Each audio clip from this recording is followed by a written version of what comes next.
de número 13.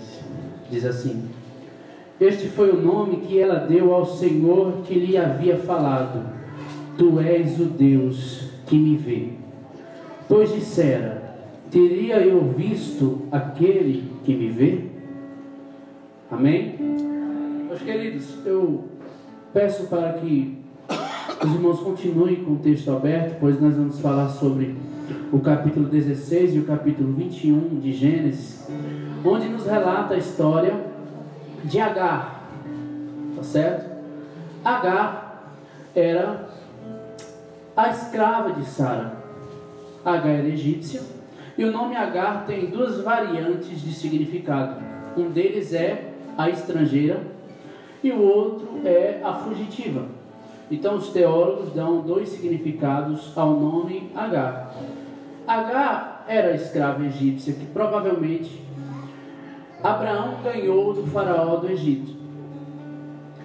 E se você observar o capítulo 16 e o versículo de número 2, você vai perceber que mesmo Deus tendo prometido a Sara, que ainda Sarai, e Abrão, que era Abraão, prometido que lhe daria um herdeiro e faria dele uma grande nação, após um tempo de espera, Sara se precipita e fala que para Abraão deitar-se com a escrava Agar e dela gerar um filho que seria o herdeiro da família.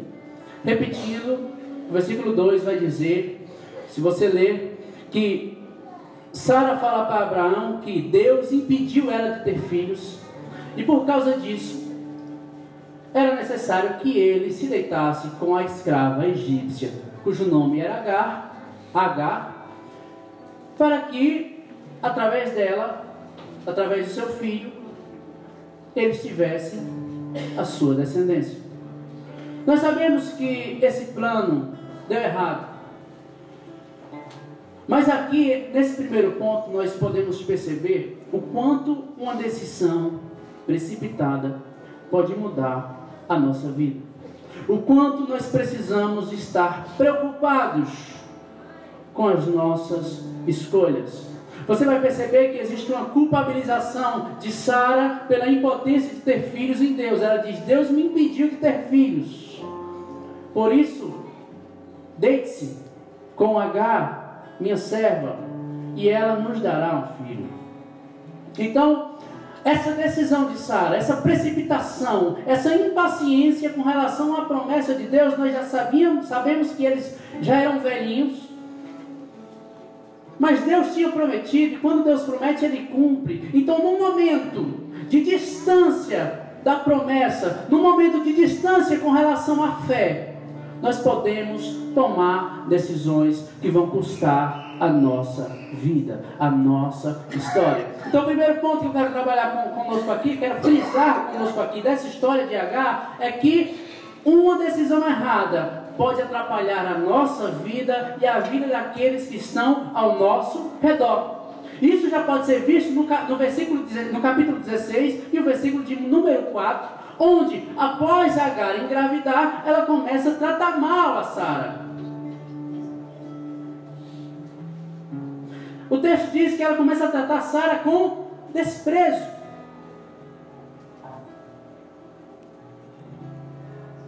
E em seguida, Sara, ao ser tratada com desprezo, começa a ficar com muita raiva de Agar. E chega para Abraão e diz: Abraão, a culpa é tua. Abraão, a culpa é tua. Faz alguma coisa aí, que a culpa é sua. Nós vamos ver aqui uma característica interessante em Sara, de transferência de culpa, que não é diferente nas nossas vidas, onde na maioria das vezes não conseguimos admitir os nossos erros, e até quando admitimos nossos erros, nós só dizemos assim: eu errei, mas eu errei por causa disso, eu errei por causa daquilo, eu errei porque fulano também fez isso. Você vai perceber muitas vezes, você vai conversar com alguém e mostrar alguma falha, algum erro, essa pessoa geralmente vai dizer assim: eu faço isso, mas também você faz isso, faz aquilo e etc. Porque há uma dificuldade nossa, enquanto seres humanos, de admitir a nossa culpa, a consequência dos nossos atos. E não é diferente aqui com Sara. Sara chega para Abraão, que também foi conivente com a situação, e diz: a culpa é tua, faz alguma coisa. Você vai ver isso no versículo de número 5. E quando essa batata assando é jogada no peito de Abraão, ele diz: olha, a serva é tua, a escrava é tua, faz com ela o que você bem entender. Então nós vemos uma decisão errada, que gerou rapidamente um conflito dentro da casa, dentro da família, e depois disso a culpabilização de um culpando o outro, e agora uma grande omissão. Abraão, que era o patriarca, que era para resolver a situação, lava as mãos e deixa tudo nas mãos de Sara. Olha, a escrava é tua, faz o que você quiser. E aqui eu também tento frisar o quanto, nós já falamos o quanto a gente muitas vezes toma decisão errada, o quanto a gente muitas vezes não assume as consequências dos nossos erros, mas o quanto muitas vezes nós também somos omissos quando podemos ajudar alguém. Quando a responsabilidade está nas nossas mãos, quantas vezes nós somos omissos? Quantas vezes nós fugimos da responsabilidade de resolver situações? E dizemos: olha, resolva aí, que não é comigo não. Ei, eu não estou envolvido nisso não. É com você. E nós vemos um grande homem de Deus também passar por esse problema. E se você ver os versículos a seguir, você vai perceber que a atitude de Sara para com Agar foi de humilhação. Sara começa a humilhá-la continuamente, de forma que a humilhação se tornou tão grande que ela teve que fugir, pois não aguentava mais a humilhação. Não tem aquela frase que diz que a corda sempre arrebenta no lado mais fraco? Se você analisar, Agar não teve escolha, ela era escrava. Por mais que para ela possa ser algo de muita felicidade ter um filho do seu senhor Abraão, mas ela não teve escolha. Ela não teve a liberdade de dizer que sim ou que não. Ela era escrava. Escravo não tem escolha. Então nós vamos perceber aqui que existe alguém que foi vítima dessa situação, foi vítima dessa precipitação e dessa decisão entre Abraão e Sara. E na hora de haver uma resolução desse problema, a corda quebrou para o lado dela, que foi continuamente humilhada por Sara. E Abraão, mesmo sendo homem de Deus, não fez nada. Nós já falamos alguns pontos aqui que se atribuem à nossa vida, mas quantas vezes nós também somos vítimas? Somos vítimas da decisão do outro, somos vítimas da omissão do outro, somos vítimas da escolha do outro, e somos perseguidos, somos humilhados, somos maltratados, de forma que dá vontade de fugir, dá vontade de correr, dá vontade de sair do lugar onde se está. E muitas vezes se espera um posicionamento de pessoas que até se dizem coerentes, homens de Deus, como era Abraão, porém não move uma mão para nos ajudar. Esse era o contexto de Agar. Dá para imaginar uma situação dessa? Ela podia dizer: não, mas Abraão é um homem de Deus, ele vai me ajudar. Mas ela estava continuamente sendo humilhada, ao ponto de não resistir e fugir. Talvez isso se atribui às nossas vidas. Talvez nós, às vezes, temos vontade de correr, de fugir, de se esconder, de sumir do mapa, pois não aguentamos mais o sofrimento, as humilhações, as perseguições. Mas o que é de mais forte nesse texto é que no momento em que Agar foge, Deus tem um encontro com ela. No momento em que Agar foge, Deus vai ao seu encontro no deserto e diz a ela: olha, não se preocupe, pois eu vou fazer de você, desse ventre, do filho do seu ventre, uma grande nação. Aleluia, glória a Deus. Até parece que ela não tinha protagonismo nessa história, porque os textos, a história é focada em Sara e Abraão e na descendência de Abraão. Porém, mesmo ela não sendo protagonista da história, Deus queria fazer dela uma protagonista da sua própria história. Deus tinha algo especial para a vida daquela mulher. E Deus teve um encontro com ela naquele deserto. Encontro esse que produziu um nome, que ela diz: Tu és o Deus que me vê. Lembra que eu falei aqui que ela esperava ser vista pelo grande patriarca Abraão? Ela esperava ser vista por alguém, pois ela estava sendo humilhada, numa situação onde ela não teve escolha. Mas ninguém viu a situação daquela mulher. Porém, Deus vê. Glória a Deus. Deus viu a humilhação, a perseguição, viu que levou ela a fugir e disse: Não se preocupa, você vai ter um filho, o nome dele vai ser Ismael, e eu vou fazer dele uma grande nação. Glória a Deus. Deus tinha uma promessa. Oh, aleluia. Talvez, quando nós nos sintamos perseguidos, humilhados, escravos de situações e de decisões dos outros, eu quero te dizer: não se preocupa, Deus te vê, Deus te conhece, Deus conhece a tua história, você é protagonista da sua própria história. Você não é só um servente da promessa do outro. Deus tem promessa para a tua vida. Glória a Deus. Você não é só um ajudador de Deus na vida de alguém, na promessa de Deus na vida de alguém. Você tem uma promessa particular e pessoal para a tua vida. Você não é um assistente de promessa. Deus tem promessa para você. Glória a Deus. Uma promessa e uma relação particular. Um encontro pessoal. Que nem sequer Sara pode ter um encontro tão profundo como esse de Agar, onde o anjo a encontra e diz: Eu tenho uma promessa para você, não é para fugir, continua no teu lugar, porque vai nascer um filho, e esse teu filho vai ser uma bênção. Aleluia! Porque Deus vê, Deus enxerga a situação, Deus enxerga a humilhação, a perseguição, o sofrimento de cada um de nós. E agora eu peço para abrir a Bíblia no capítulo 21, que o texto fala ainda no 16 que o anjo manda ela voltar, e ela volta, e cerca de 15 anos se passam. Isaac nasce. E aquela decisão do começo começa a ter mais consequências. Sabe por quê? Se você ler o versículo 9 do capítulo 21, você vai ver que Sara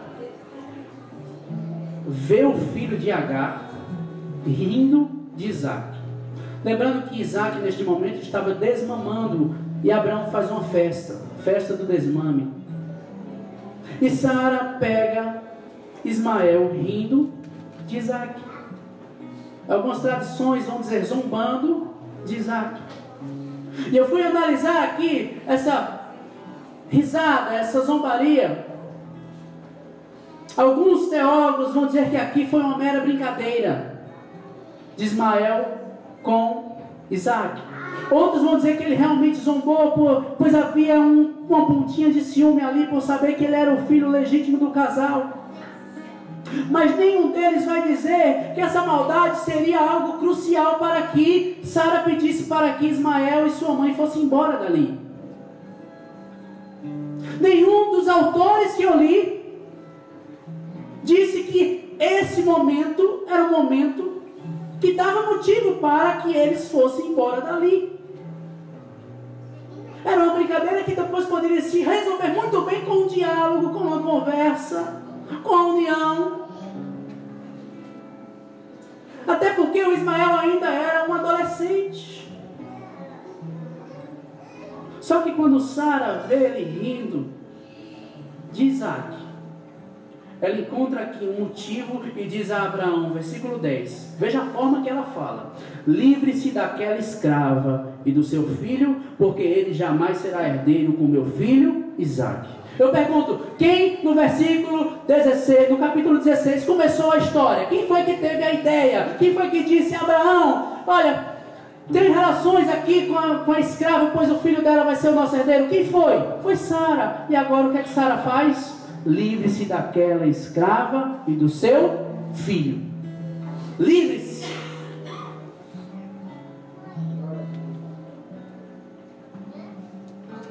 Muitas vezes as pessoas que nos dão a mão são as mesmas que nos lançam no poço, na cova. Muitas vezes as pessoas que parecem nos ajudar são aquelas que passam a perna em nós. E Abraão, sendo pai, ele ficou perturbadíssimo com essa história. Abraão ficou muito triste com a fala de Sara, mas ele foi orar ao Senhor, e o Senhor disse, olha, atende ao pedido de Sara, atende e não se preocupa que eu vou fazer de Ismael uma grande nação. Se você observar a despedida, versículo 14, diz assim, ó, de manhã Abraão pegou alguns pães e uma vasilha de couro cheia de água, entregou-os a Agar, tendo colocado nos ombros dela, despediu-a com o menino. E ela se pôs a caminho e ficou vagando pelo deserto. Ele pega ali alguns pães, uma vasilha de água e diz, vai embora. Vai embora. Eu quero que você imagine comigo. Você está vivendo ali sua vida, tem o seu filho, seu adolescente ali, tem toda a regalia porque Abraão era rico, e de repente chega Abraão e diz, vai embora. Dá para se colocar nessa situação? Dá para se sensibilizar com essa história dessa mulher? Irmãos, ela ficou tão desnorteada que o texto diz que ela vaga pelo deserto. Se você observar o capítulo 16, o deserto que ela foi quando fugiu era o deserto de Sur, que era caminho do Egito. Ou seja, ela tinha um caminho, um lugar para ir. Ela tinha um certo tipo de experiência em deserto. Mas só que neste momento em que ela é mandada embora, ela fica tão desnorteada que ela fica vagando sem ter lugar para ir. Eu não sei se você chegou aqui perdido. Eu não sei se em algum momento na tua vida tu ficou vagando, perdido, sem saber o que fazer, sem saber para onde ir. Talvez perdido na dívida, perdido na dor, perdido na doença, perdido no sofrimento, nas discussões, nos problemas, perdido dentro de si mesmo, sem conseguir se entender. Eu não sei o que na tua vida te fez se perder do caminho que Deus tinha para a tua vida e te fez vagar. Mas não se preocupa, porque Deus vai te encontrar novamente. Glória a Deus. Não se preocupa, porque Deus vai te encontrar novamente. Eu não sei se você foi expulso de algum lugar, foi banido, foi humilhado, foi surpreendido com uma decisão de alguém que você não esperava. Mas eu quero te dizer que no meio desse sofrimento, dessa escravidão, Deus tem liberdade para a tua vida. Aleluia. Oh, aleluia. Sabe por quê? Porque se nós olharmos com outros olhos, aquela que era escrava agora está livre para seguir o seu próprio caminho. Aquela que não tinha escolha e teve que atender o pedido da sua senhora Sara, agora está livre para cuidar do seu filho e viver a sua vida. Mas para concluir, os mantimentos se acabaram. Aquele pouquinho de pão e aquela água que Abraão deu acabou. E aquela mulher ficou ali no meio do deserto sem ter água, sem ter comida. E agora, o que fazer? E o texto vai dizer que ela não queria ver o filho dela morrer. Ela não conseguia enxergar mais solução. Ela não conseguia enxergar mais um lugar para tomar água. De forma que ela deixa o menino em um determinado lugar e sai um tiro de flecha, alguns dizem que é 50 metros de distância, para não ver o menino morrer, para não ver o desespero do seu filho.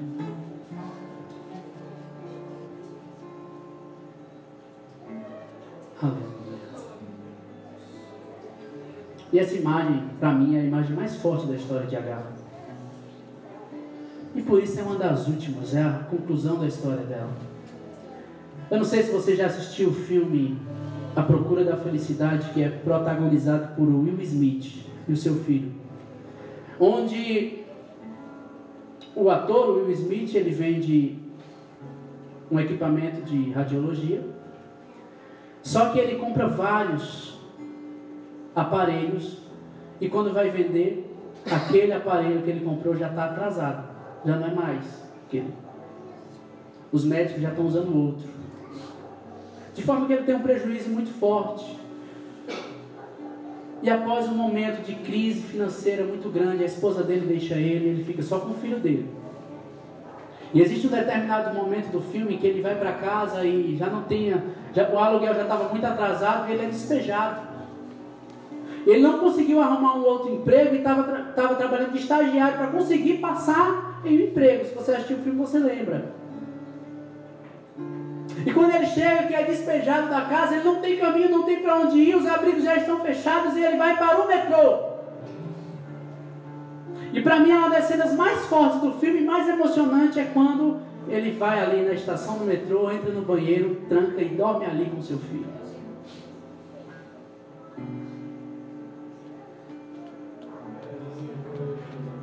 E ali o ator muito bem mostra o drama de um pai passando aquela situação.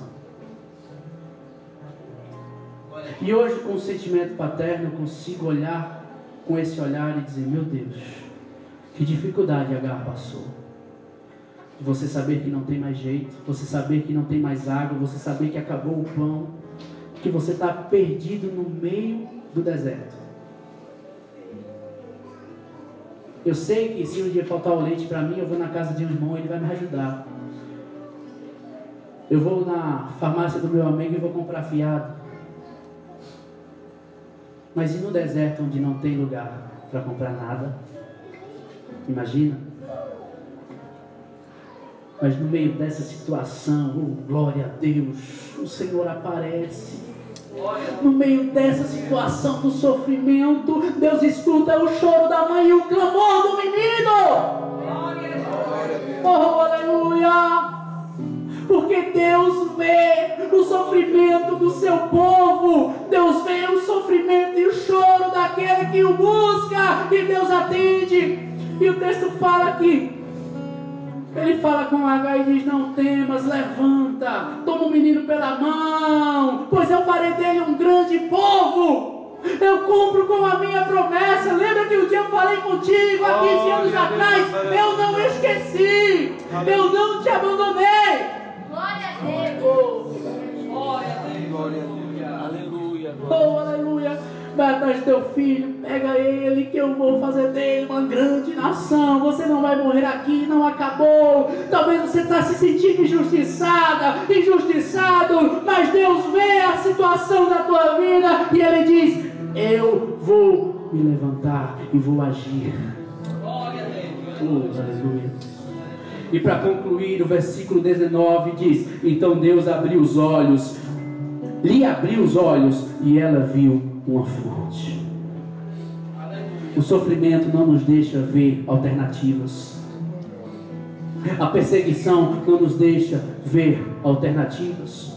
O cansaço, a dor não nos deixa ver alternativas. A distância da promessa não nos deixa ver alternativas. Mas Deus hoje abre nossos olhos e diz: há uma fonte de água para você beber e o seu filho. Há uma alternativa em mim, que sou a fonte de água viva. Oh, aleluia. Meu querido, eu não sei como você chegou aqui. Até faz muito tempo que eu vim aqui. Eu não sei qual é o grau de sofrimento que você tem passado. Eu não sei como você está se sentindo, se perseguido, se maltratado pelas escolhas que você fez na vida, se arrasado pelas consequências das suas atitudes. Eu não sei se você está vivendo em conflitos, mas eu quero te dizer que o Deus que viu Agar também te vê. Aleluia. Te conhece. E Ele te encontra nesta noite. E Ele te abraça nessa noite e quer abrir os teus olhos para que você enxergue o que Ele tem para fazer na tua vida. Chega momentos que a gente não consegue mais acreditar nas promessas de Deus por causa das dificuldades. Chega um momento que a gente está passando tanta tribulação que a gente diz: aquilo que Deus prometeu para mim não era para mim. Chega momentos em que a gente está tão cansado espiritualmente que a gente não consegue se levantar, se sente perdido. Mas eu quero te dizer que Deus hoje abre os teus olhos e diz: eu tenho algo grande para fazer na tua vida. Eu cumpro, eu velo pela minha palavra. Eu vou cumprir aquilo que eu te prometi. Talvez você pense: está tão longe, está tão difícil, está tão distante. Eu tinha tudo arquitetado na minha mente como ia acontecer, mas não é do jeito que você pensa, é da forma que Deus quer. Não é do nosso jeitinho como Sara quis fazer, mas é do jeito do Pai, é do jeito de Deus, que enxerga, que vê a tua vida e te diz: abre os olhos, pois a fonte de água para você beber e sair saciado. Quem pode dar glória ao Senhor? Oh, aleluia! Diga: Senhor, abre os meus olhos essa noite para enxergar a tua promessa. Abre os meus olhos para ver o milagre da minha vida. Abre os meus olhos. Glória a Deus, aleluia. Oh, aleluia. Aleluia, glória a Jesus. Aleluia. Fecha teu olho, querido. Fecha teu olho, Senhor. Eu estou aqui. Estamos aqui na tua presença te pedindo: abre os nossos olhos. Está tudo tão difícil, está tudo tão enegrido, está tudo tão obscuro, Senhor. Mas nos dá esperança, ilumina o nosso caminho para enxergarmos o cumprimento da tua promessa nas nossas vidas. Nos enxerga, nos abraça e atende o nosso clamor. Oh, aleluia. Oh, oh, aleluia. Glória a Deus, aleluia. Glória a Deus, glória a Deus, glória a Deus. Aleluia, glória a Deus. Glória a Deus. Tu és o Deus que me vê. Canta pra Ele. No oculto, canta. Tu és o Deus que me vê no secreto. Canta, Senhor, que me vê. Olha, quando o homem não me vê, eu não estou só. Eu não estou só. Tu és o Deus. Tu és o Deus que me vê no oculto, no deserto, perdido. Ele te vê. Oh, aleluia, Ele te vê perdido no meio do nada. Mas Ele te enxerga lá naquele quartinho de oração. No meio da madrugada Ele te vê. Oh,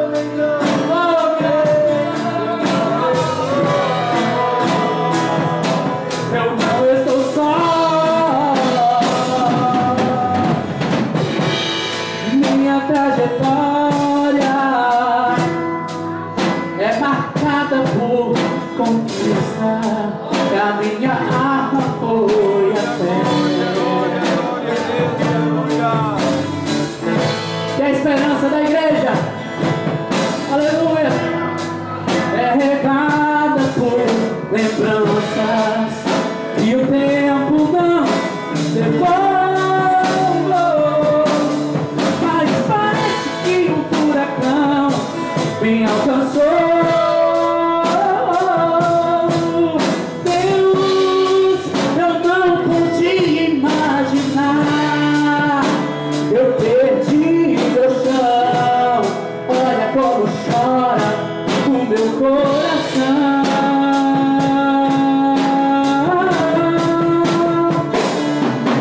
Desta vez não consigo te tocar, não tenho forças pra clamar.